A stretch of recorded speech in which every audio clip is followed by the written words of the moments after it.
Je voudrais tant t'aimer, mourir d'amour pour toi. Jésus, Jésus, tu es mon tout. Je voudrais tant t'aimer, mourir d'amour pour toi.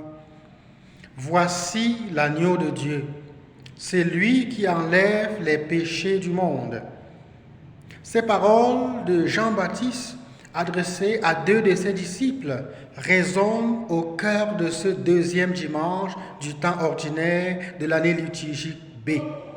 Après le temps de Noël et d'Épiphanie, nous sommes entrés dans le temps ordinaire.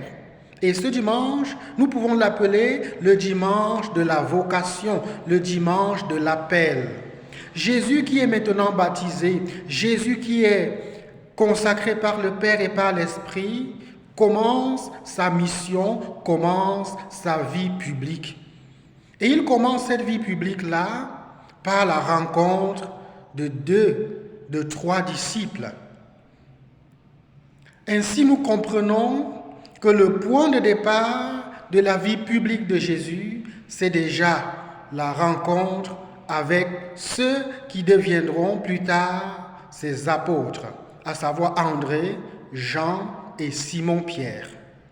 Mais comme nous venons de le dire, le message central de la parole de Dieu de ce dimanche, c'est l'appel, c'est la vocation.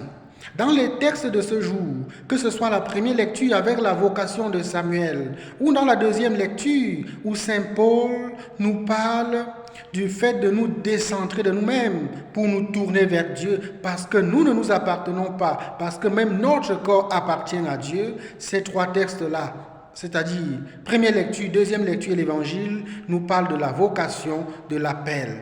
Et nous voyons qu'il y a des protagonistes. Au départ de toute vocation, il y a l'appel de Dieu. Mais nous avons besoin de l'accompagnement, de l'aide au discernement des frères, des sœurs. C'est le cas dans la première lecture avec Élie qui aide Samuel à discerner sa vocation. S'il t'appelle encore, tu répondras par le Seigneur, ton serviteur écoute. C'est le cas dans l'Évangile avec Jean-Baptiste qui aide ses disciples à rencontrer Jésus, à suivre Jésus. Voici l'agneau de Dieu. C'est lui qui enlève les péchés du monde. Donc départ, l'appel de Dieu. Deuxième niveau, l'aide au discernement. Nous sommes appelés, nous aussi, à être des Élie ou des Jean-Baptiste dans la vie de nos frères et de nos sœurs, pour les aider à connaître Dieu, pour les aider à connaître le Christ et à le suivre. Notre première mission chrétienne, c'est de montrer le Christ au monde, c'est de donner Dieu au monde, de dire à nos frères, voici l'agneau de Dieu, c'est lui Jésus.